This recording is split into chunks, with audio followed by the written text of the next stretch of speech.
That December evening, snow fell softly outside the small apartment window as I sat at my rickety desk, staring at the acceptance letter from Harvard Medical School. My hands trembled as I read the words again. "We regret to inform you that due to financial constraints, we cannot offer you the scholarship package previously discussed." My dream of becoming a doctor, the goal I had worked toward for 4 years of undergraduate studies while juggling 3 part-time jobs, was slipping away like sand through my fingers. The phone rang, startling me from my despair. It was my grandmother, Eleanor Whitmore, calling from her estate in Connecticut. "Sophia, darling," her warm voice came through the speaker, "I have wonderful news. I've just spoken with your father about your medical school plans. He told me you're all set to start Harvard in the fall. I'm so proud of you, sweetheart. You're going to make an extraordinary doctor, just like your mother would have wanted." I froze. My father had told her I was all set? When I couldn't even afford the tuition. "Grandmother Eleanor," I said carefully, "I think there might be some confusion." "Oh, nonsense, dear. Your father explained everything. The trust fund I established for your education has been put to good use. I'm so relieved that Richard finally accessed it for your benefit. Your mother, God rest her soul, always knew you were destined for greatness." Trust fund? My heart pounded as confusion washed over me. What trust fund? I had never heard of any educational fund, and certainly my father, Richard Blackwood, had never mentioned accessing money for my schooling. If anything, he had made it clear that I was on my own financially. "Grandmother, I need to ask you something important. What exactly did my father tell you about my medical school situation?" "Well, he said the tuition was being handled through the education fund I set up when you were born. The $800,000 I put aside specifically for your higher education. He assured me you were thriving and that the money was being used exactly as intended." The phone slipped from my hand and clattered to the floor. If you've ever been betrayed by those you loved most, drop a comment below telling me where you're watching from. Hit that like and subscribe button if you're ready to hear how I finally stood up for myself after years of manipulation. Hello, my name is Sophia Blackwood, and I am 22 years old. The story I'm about to tell you is about the years I lived believing I was alone in the world, struggling to survive while my own family betrayed my trust and stole my future. If you've ever felt invisible in your own home, if you've ever wondered why others seem to have opportunities that were denied to you, then perhaps my story will resonate with you. This is a tale about a young woman who discovered that the financial struggles that defined her entire life were built on lies, and how she found the strength to reclaim what was rightfully hers. I was born in the small coastal town of Millbrook, Maine, where the lighthouse stood guard over rocky shores and everyone knew their neighbor's business. But my family's business was kept carefully hidden from prying eyes. My mother, Catherine Whitmore Blackwood, died in a car accident when I was only 6 months old. The details were always fuzzy when I asked about her, but I knew she came from a wealthy Connecticut family and had met my father during her brief rebellion against her privileged upbringing. My father, Richard Blackwood, was a stern man who worked as a bank manager in town. He remarried when I was 4 to a woman named Victoria Sterling, who brought her own daughter, Madison, into our home. Madison was 2 years younger than me, with golden hair and blue eyes that seemed to sparkle with mischief and entitlement. From the moment Victoria and Madison moved in, the dynamics of our household shifted dramatically. Victoria made it clear from the beginning that Madison was her priority, and somehow she managed to convince my father that Madison deserved special treatment. "Madison is more delicate," Victoria would say whenever I questioned why Madison got the larger bedroom, the new clothes, or the expensive violin lessons I had begged for. "Madison needs more attention to reach her potential." I learned early that questioning these decisions only led to lectures about gratitude and knowing my place. "You should be thankful you have a roof over your head, Sophia," my father would say whenever I dared to voice my concerns. "Not everyone is as fortunate as you." But I didn't feel fortunate. I felt like a guest in my own home, walking on eggshells to avoid upsetting the delicate balance Victoria had created. My room was a converted storage space in the basement, small and damp, with one tiny window that barely let in any light. Meanwhile, Madison had the spacious corner room on the second floor, complete with a walk-in closet and a bay window overlooking the garden. When it came to school activities, the disparity became even more obvious. Madison participated in horseback riding, ballet, piano lessons, and summer camps at expensive resorts. I was told these activities were investments in Madison's future and that I should focus on practical skills instead. While Madison attended private tutoring sessions, I spent my afternoons and weekends working at Mrs. Patterson's bakery for minimum wage, told it would build character. The financial inequality wasn't the only thing that hurt, it was the emotional neglect that cut deepest. When I brought home straight A's on my report card, my father would glance at it briefly and say, "Good, keep it up." But when Madison brought home B's and C's, the whole house would celebrate with dinner at the fanciest restaurant in town. "Madison is really applying herself," Victoria would beam. "We need to encourage her efforts." I wasn't a resentful child by nature. I genuinely loved Madison and wanted the best for her.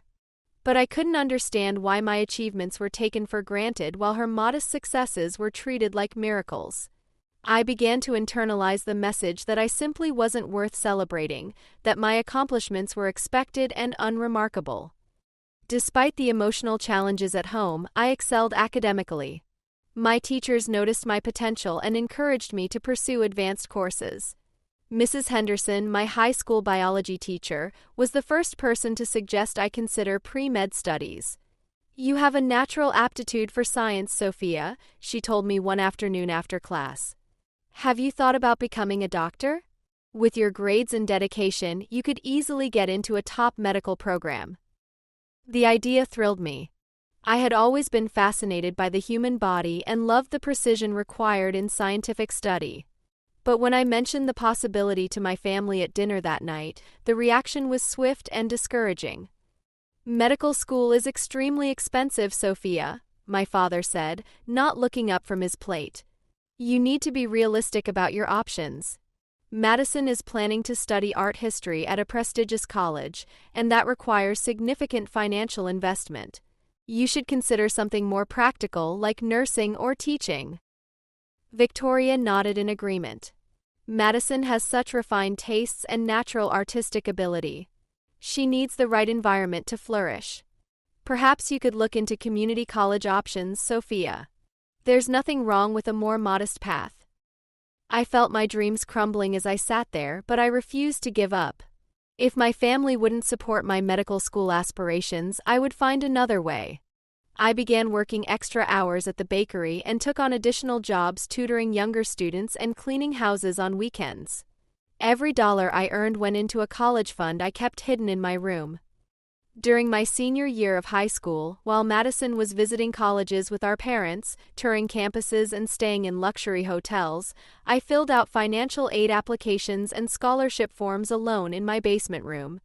I wrote essay after essay about overcoming adversity and pursuing my dreams despite financial limitations. I never mentioned my family's treatment of me. Some part of me still hoped they would come around and support my goals. When my acceptance letter to Boston University arrived, along with a partial scholarship, I was elated. I had done it on my own. But my celebration was short-lived when I realized the scholarship only covered about 60% of the costs. I would need loans and continued work to make it possible, but I was determined to make it work. Meanwhile, Madison's acceptance to an expensive private art college was treated like a family triumph. My father and Victoria immediately began planning how to finance her education, discussing liquidating investments and taking out loans without hesitation. When I asked if they might help with my remaining costs, Victoria looked at me as if I had asked for the moon. "Sophia, you're already getting financial aid," she said dismissively. "Madison's education requires full family support because she doesn't qualify for need-based assistance. You should be grateful for what you have and not ask for more." The irony wasn't lost on me. Madison didn't qualify for financial aid because of my father's income and assets, but those same resources were apparently unavailable to help with my education because they were needed for Madison's more deserving pursuits. I moved to Boston with 2 suitcases and $3,000 in savings from my various jobs. I found a tiny studio apartment in a questionable neighborhood and continued working multiple jobs while maintaining a full course load. I cleaned office buildings at night, worked at a campus bookstore during the day, and tutored wealthy students on weekends. My life was a constant cycle of work, study, and sleep, but I was making progress toward my dream. During those 4 years of undergraduate study, I rarely came home. The few times I did visit, the contrast between Madison's comfortable college experience and my struggle was stark. She would regale the family with stories of sorority parties, spring break trips, and networking events, while I quietly ate dinner and tried to avoid drawing attention to my worn clothes and tired appearance. Madison never had to work during college. Her expenses were fully covered, including spending money for entertainment and travel. When she struggled with a class, expensive tutors were hired. When she wanted to study abroad in Paris for a semester, the family somehow found the funds to make it happen. I maintained my grades through sheer determination, graduating summa cum laude with a degree in biochemistry. My MCAT scores were in the top percentile, and my research experience was impressive. I had built a competitive medical school application entirely through my own efforts. When Harvard Medical School initially expressed interest and discussed potential scholarship opportunities, I allowed myself to hope that my hard work was finally paying off. But that hope was crushed the day I received the letter explaining that budget cuts had eliminated the scholarship program I was counting on. Without that financial support, attending Harvard was impossible. The tuition alone was $60,000 per year, not including living expenses in Boston. I had already exhausted my borrowing capacity with undergraduate loans, and my credit wasn't sufficient for additional private loans without a cosigner. That's when I decided to call my grandmother Eleanor, whom I barely knew but remembered as kind during the few times we had met at family gatherings. I thought perhaps she might offer advice or know of other opportunities. I never expected to learn about an education fund that had been established in my name, but apparently never used for its intended purpose. After my grandmother's shocking revelation about the trust fund, I spent the night pacing my small apartment, trying to process what I had learned. $800,000. Set aside specifically for my education.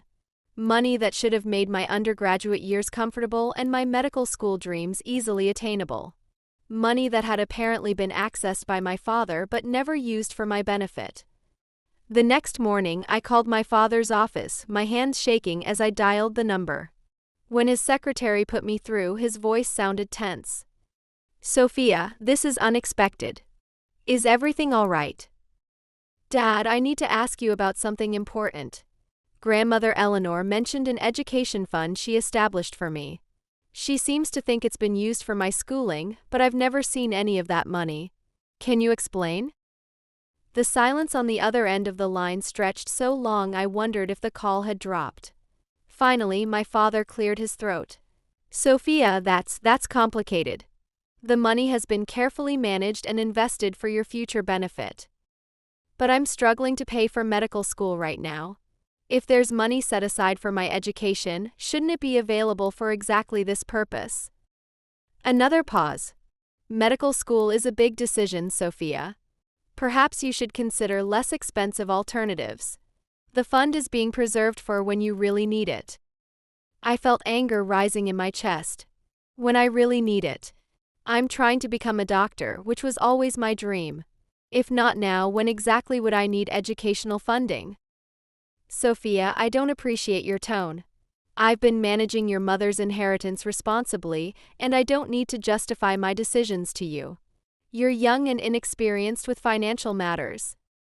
"My mother's inheritance? I thought this was a fund grandmother Eleanor established." I heard papers shuffling in the background before my father responded. "It's complicated. There are multiple sources involved.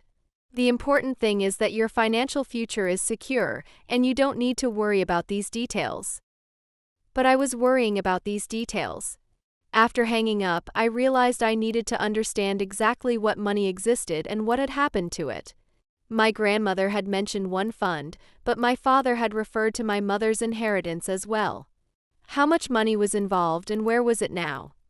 I decided to visit my grandmother in Connecticut that weekend. Eleanor Whitmore lived in a stately colonial mansion in Greenwich, surrounded by manicured gardens and old money elegance. When I arrived, she welcomed me with warm hugs and immediately began showing me photographs of my mother as a young woman. "Catherine was so much like you," she said, pointing to a picture of my mother at my age. "Brilliant, determined, and so passionate about helping others. She would have been incredibly proud of your medical school acceptance." "Grandmother Eleanor, I need to be honest with you. I haven't actually been able to accept the Harvard offer because I can't afford it. And I've never seen any money from the education fund you mentioned." My grandmother's face went pale. She set down the photograph and looked at me with growing concern. "What do you mean, dear? I've been sending Richard money for your education since you started college.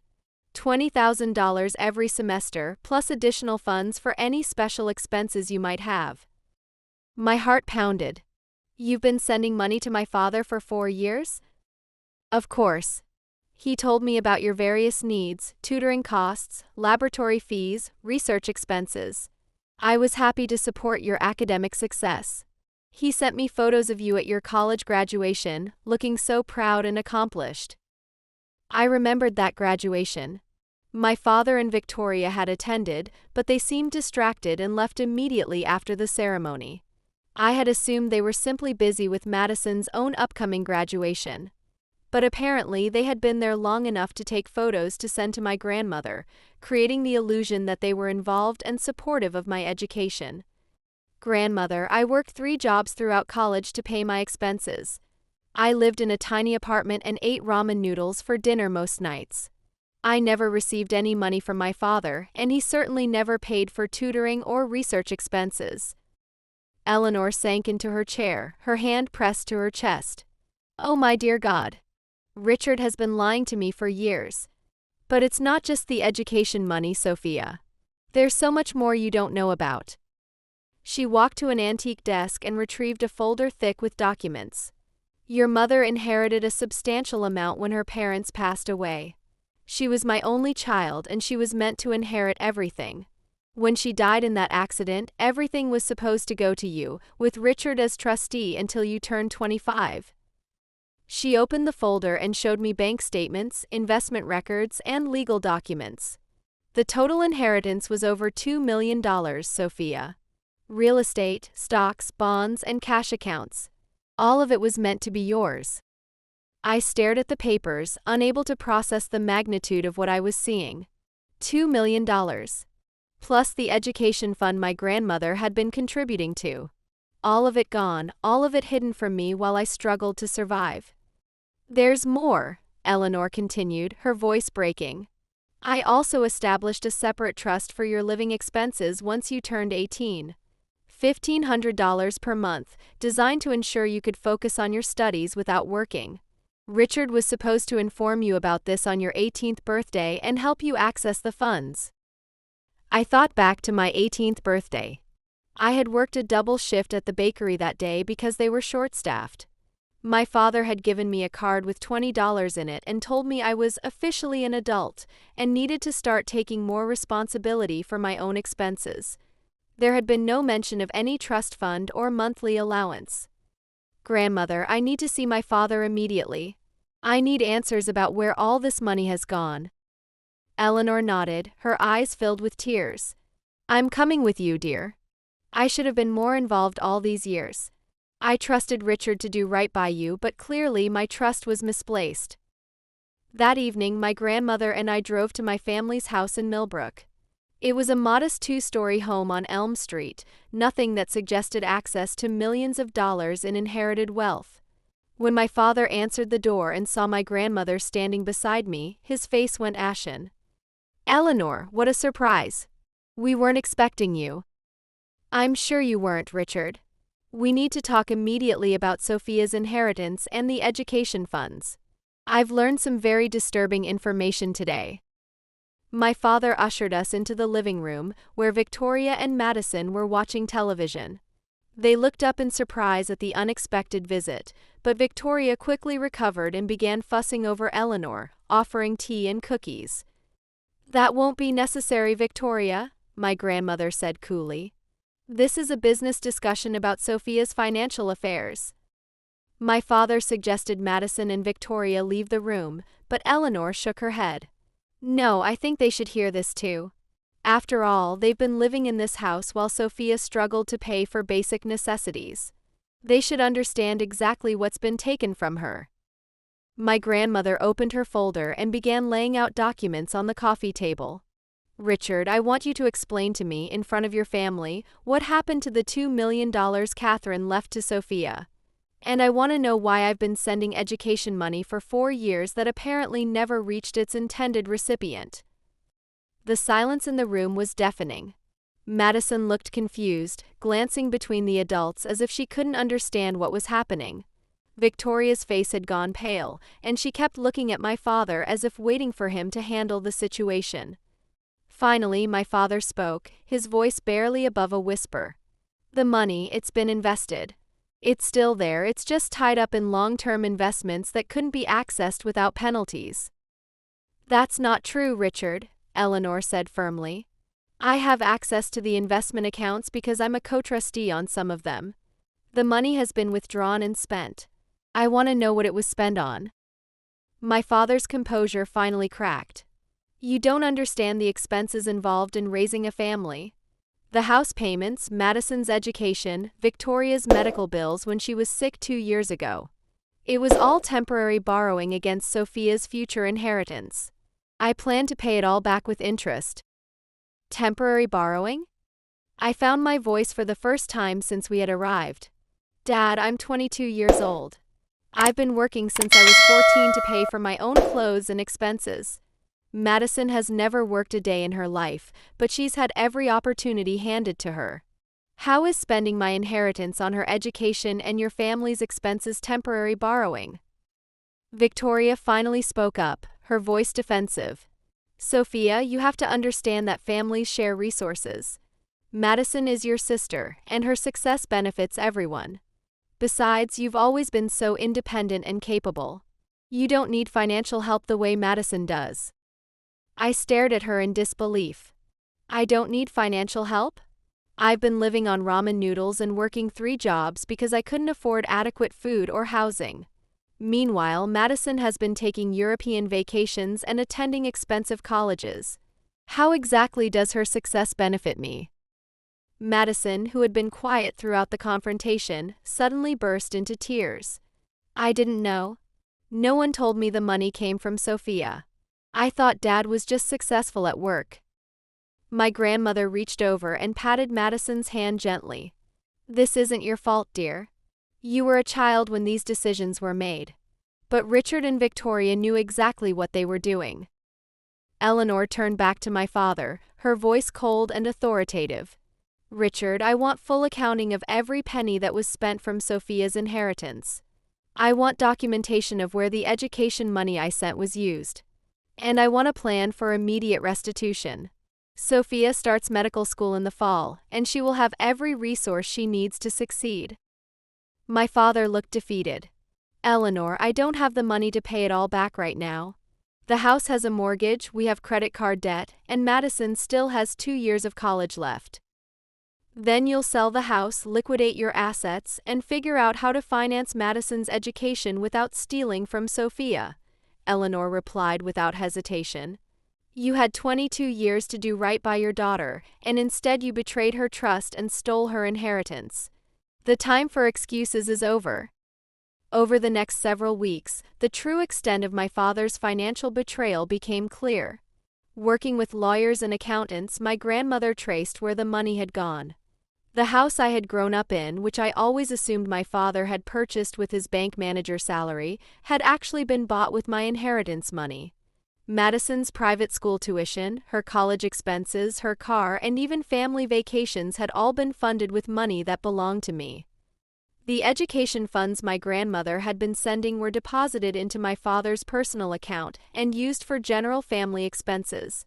My father had been sending my grandmother photographs and fake progress reports, creating the illusion that I was thriving academically while receiving family support.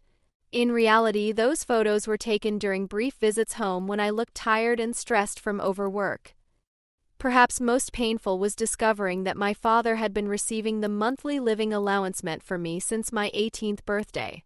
$1,800 every month for 4 years, money that would have allowed me to focus on my studies instead of working multiple jobs. Instead, that money had been used to supplement Madison's college lifestyle, paying for her sorority dues, spring break trips, and shopping allowances. The total amount stolen from me was staggering, over $2.3 million when including the original inheritance, the education funds, the living allowance, and investment growth that should have occurred over the years. My father had essentially financed his family's upper-middle-class lifestyle entirely through my mother's legacy, while I struggled in poverty. My grandmother hired the best legal team she could find, and within 3 months, court orders were in place freezing my father's assets and demanding immediate restitution. The house was put up for sale, along with Madison's car and other luxury items that had been purchased with my money. My father was required to provide detailed financial statements and explanations for every expenditure. The most difficult part wasn't the legal proceedings, it was the emotional reckoning with my family. Madison was genuinely devastated when she learned the truth. She had grown up believing she was simply a privileged child with generous parents, never realizing that her opportunities had been stolen from her stepsister. She apologized repeatedly and even offered to drop out of college to help make things right, though I assured her that wasn't necessary. Victoria, however, remained defiant until the end. Even when faced with legal consequences, she maintained that the money had been used for family purposes, and that I was being selfish for demanding it back. She seemed genuinely unable to understand that taking a child's inheritance to fund a lifestyle was theft, not family sharing. My father was the most complex to process emotionally. During one of our court-mandated meetings, he finally broke down and admitted that he had started taking money during a financial crisis when I was 10 years old, planning to pay it back quickly. But once he started, it became easier to justify each subsequent withdrawal. My mother's death had left him bitter and overwhelmed, and somehow he had convinced himself that I was responsible for the loss of his first wife. Using my inheritance became a way of punishing me for existing while simultaneously solving his financial problems. "I know you'll never forgive me," he said during our last conversation before the legal proceedings concluded. "I don't deserve forgiveness. I was supposed to protect you, and instead I stole your future. I hope someday you can build something good from what's left." The financial recovery took nearly a year to complete, but eventually most of my money was restored. The house sold for enough to cover a significant portion of what was owed, and my father's retirement accounts and other assets made up much of the difference. My grandmother also decided to increase my trust fund to ensure I would have more than enough for medical school and a comfortable start to my adult life. By the following fall, I was enrolled at Harvard Medical School with all expenses covered and enough left over to focus entirely on my studies. I moved into a beautiful apartment near campus, furnished it comfortably, and for the first time in my life, experienced what it felt like to live without financial stress. The transition wasn't entirely smooth. After years of working constantly and worrying about money, I found it difficult to relax and enjoy my new circumstances. I had to learn how to live without the constant anxiety that had defined my young adult years. I started therapy to work through the emotional trauma of discovering my family's betrayal and to process the years of emotional neglect I had endured. Medical school was everything I had dreamed it would be. Without the distraction of part-time jobs, I excelled in my coursework and discovered a passion for pediatric medicine. My professors noted my unusual maturity and work ethic, qualities that had been forged through years of struggling against the odds. My experience working multiple jobs had also given me excellent time management skills and an appreciation for hard work that served me well in the demanding medical program. During my second year, I met David, a fellow medical student who came from a supportive family that had always encouraged his dreams. At first, I found it difficult to relate to his stories of family vacations and parents who attended every graduation and achievement. But David was patient and understanding as I shared my own story, and he helped me begin to believe that healthy family relationships were possible. My relationship with my grandmother Eleanor deepened significantly during this period. She became the maternal figure I had always needed, and we developed a close bond built on mutual respect and genuine affection. She attended my medical school events, celebrated my achievements, and provided the emotional support I had never received from my father's family. Eleanor also shared more stories about my mother, helping me understand the woman whose death had shaped my entire life. Catherine had been passionate about social justice and had planned to use her inheritance to establish charitable foundations that would help disadvantaged children access education and health care. Learning about my mother's dreams inspired me to think about how I might honor her memory through my own medical career. As for my father's family, the aftermath of the legal proceedings scattered them in different directions. Richard lost his job at the bank when the scandal became public, and he moved to another state to start over with a lower-paying position. Victoria eventually found work as a retail manager, a significant step down from her previous lifestyle as a stay-at-home wife with unlimited spending money. Madison transferred to a state university to finish her degree, funded through student loans and part-time work. She reached out to me occasionally, usually to apologize again for the role she had unknowingly played in my suffering. I held no resentment toward Madison. She had been a child when the financial theft began, and she was as much a victim of my father's poor choices as I was. The hardest part was learning to forgive myself for not questioning my circumstances sooner. Looking back, there had been signs that my family's financial situation didn't align with their spending patterns, but I had been too young and too trusting to investigate. I had accepted my father's explanations that money was tight while simultaneously watching Madison receive expensive gifts and opportunities. My therapist helped me understand that children naturally trust their parents and that questioning family financial decisions would have been unusual and difficult for someone my age. She also pointed out that my survival instincts and work ethic had actually served me well, preparing me for the challenges of medical school and future medical practice in ways that a pampered upbringing might not have. During my third year of medical school, I began working in pediatric wards and discovered my true calling. Working with children who were facing medical challenges reminded me of my own resilience in overcoming difficult circumstances. Many of my young patients came from families struggling with financial hardship, and I found that my own experience with poverty helped me connect with both the children and their parents. I decided to specialize in pediatric oncology, one of the most demanding but rewarding areas of medicine. The long hours and emotional intensity of working with seriously ill children felt like a natural extension of the perseverance I had developed during my difficult childhood and young adulthood. As I approached graduation from medical school, my grandmother Eleanor made an unexpected announcement. She had decided to establish a foundation in my mother's name, dedicated to providing educational scholarships for children from difficult family situations. She wanted me to help design and eventually run the foundation, using my own experience to identify and support young people who were being overlooked or exploited by their families. "Your mother always wanted to help children who couldn't help themselves," Eleanor explained. "Now you have the opportunity to carry on her legacy while building your own medical career. We can make sure that what happened to you never happens to other children." The foundation project excited me more than I had expected. During my residency training, I began working with Eleanor to develop criteria for identifying children who might be in situations similar to mine, academically gifted young people whose families were not providing appropriate support or who might be exploiting their children's potential for their own benefit. Now, as I write this story at age 28, I am finishing my pediatric oncology fellowship at Children's Hospital Boston. I have my own apartment overlooking the harbor, a car that runs reliably, and the financial security to focus entirely on my medical career and the foundation work that has become my passion. My relationship with my father remains complicated. He has attempted to contact me several times over the years, usually around holidays or significant milestones. His messages always include apologies and expressions of pride in my achievements, but I'm not yet ready to have a relationship with him. The betrayal was too deep and lasted too long for easy forgiveness. Victoria has never reached out to me, which is probably for the best.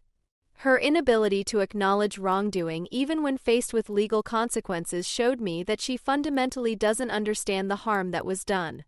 Any relationship with her would require a level of accountability she seems incapable of providing. Madison and I have slowly rebuilt a relationship over the years. She graduated from college and became an elementary school teacher, a career that suits her kind and nurturing personality. She has also become one of the volunteers for my mother's foundation, helping to identify children who might benefit from our educational support programs. Our relationship will never be the same as it might have been if we had grown up as true sisters, but we have found a way to move forward that honors both our past pain and our hope for the future. My grandmother Eleanor remains the most important family member in my life. At 82, she is still sharp and involved in both my medical career and the foundation work. She attends my major presentations at medical conferences and never misses an opportunity to tell people how proud she is of her granddaughter. Having her support and love has taught me what healthy family relationships look like and has helped me believe that I am worthy of such unconditional care. The foundation has grown beyond our original vision and now provides support to over 200 children annually.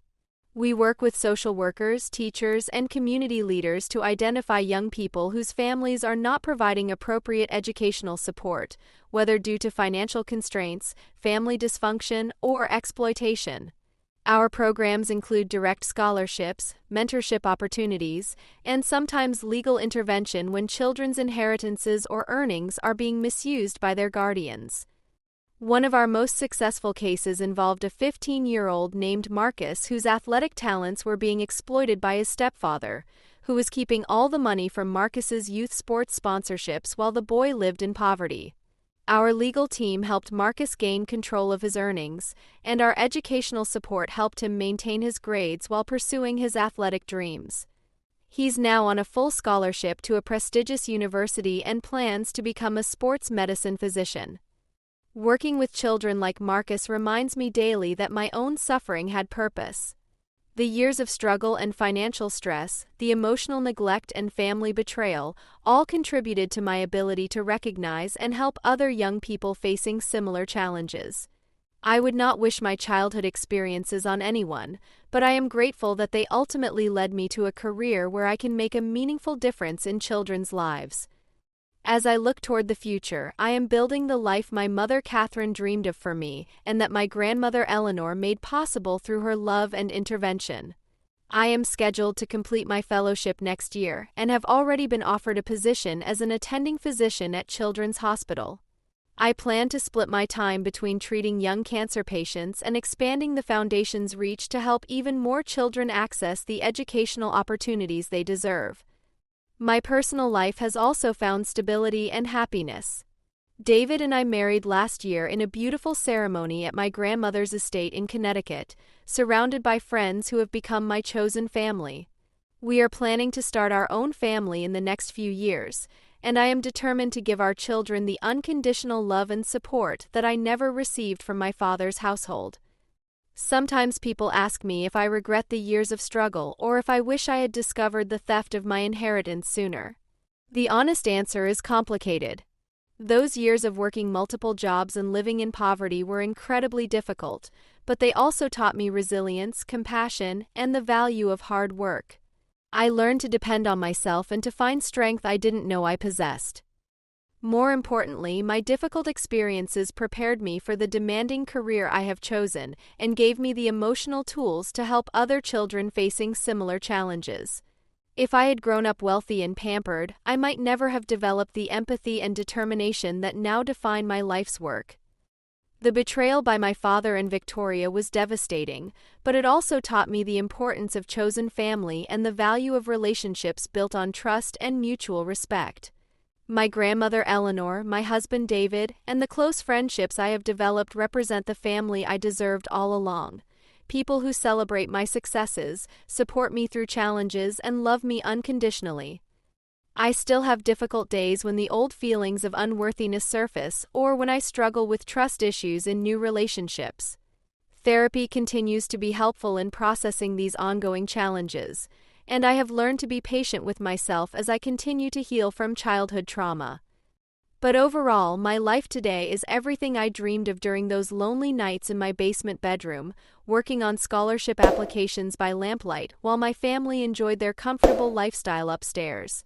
I am a physician helping seriously ill children, I am financially secure, I am surrounded by people who love and respect me, and I am using my resources to ensure that other children don't face the exploitation and neglect that define my young life. The Christmas letter that changed everything, my grandmother's call revealing the truth about my stolen inheritance, was the turning point that allowed me to reclaim not just my financial future, but my sense of self-worth and my belief in my own potential. Today, I am living proof that it is possible to overcome even the deepest family betrayals and build a life of purpose, love, and meaningful contribution to the world. As I finish writing this story, I am preparing for tomorrow's rounds at the hospital, where I will see 8-year-old Emma, who is fighting leukemia with the same determination I once used to fight for my dreams. Her parents work multiple jobs to stay by her side during treatment, and our foundation has helped cover their living expenses so they can focus on what matters most, their daughter's recovery. Yesterday, I received a letter from a 17-year-old girl in California whose story mirrors my own. Her stepmother has been stealing money from a trust fund established by her deceased father, while favoring her own biological children. Our legal team is already investigating, and I've personally reached out to let her know she's not alone and that help is coming. These connections with patients, with scholarship recipients, with young people fighting against systems designed to keep them down, remind me why my journey through darkness was necessary. Every challenge I faced, every moment of despair when I thought I might never escape my circumstances, led me to this place where I can be a beacon of hope for others. The Foundation has just announced our largest initiative yet, a partnership with medical schools across the country to identify and support students from disadvantaged backgrounds who are pursuing careers in pediatric medicine. We want to ensure that children from all communities have access to physicians who understand their struggles and can advocate for their needs with genuine empathy. My grandmother Eleanor, now 83, attended the announcement ceremony last month. As I spoke about our mission to protect vulnerable children and ensure they have access to the resources they need to thrive, I saw tears in her eyes, not of sadness, but of pride and joy. After the ceremony, she pulled me aside and said, "Catherine would be so proud of the woman you've become and the legacy you're building in her name." Sometimes I wonder what my life would have looked like if my father had been honest from the beginning, if he had used my inheritance to provide me with the opportunities and support I deserved. But I've come to believe that everything happened exactly as it needed to. The struggles made me stronger, the betrayal taught me to value trust and integrity, and the poverty gave me perspective that wealth alone never could have provided. My story is not unique. Countless children face exploitation, neglect, and betrayal by the very people who should protect them. But my story is also proof that these circumstances don't have to define your future. With determination, support from caring adults, and sometimes a bit of luck, it is possible to not only survive difficult beginnings, but to transform them into a source of strength and purpose. The little girl who once lived in a basement room, working multiple jobs while watching her stepsister receive every advantage, has become a physician, a wife, a foundation director, and an advocate for children who can't yet advocate for themselves. The money that was stolen from me has been returned with interest, but more importantly, I have built a life rich with meaning, love, and the satisfaction that comes from using your gifts to help others. As I close this chapter of my story, I am not the same person who answered that phone call from her grandmother 6 years ago. I am stronger, wiser, and more compassionate. I have learned that family is not defined by blood but by love, support, and commitment to each other's well-being. I have discovered that true wealth comes not from money in the bank but from meaningful work, loving relationships, and the knowledge that your life makes a positive difference in the world. The Christmas letter that revealed my stolen inheritance was really a gift, not just of financial resources, but of truth, justice, and the opportunity to reclaim my life. Today, I use my story to help other young people understand that they too can overcome seemingly impossible circumstances and build lives of purpose and meaning. To anyone reading this who feels trapped by family dysfunction, financial exploitation, or emotional neglect, You are stronger than you know, you deserve better than you're receiving, and there are people who will help you if you have the courage to reach out. Your current circumstances are not your final destination, and your past does not determine your future potential. Your story is still being written, and the best chapters may be yet to come.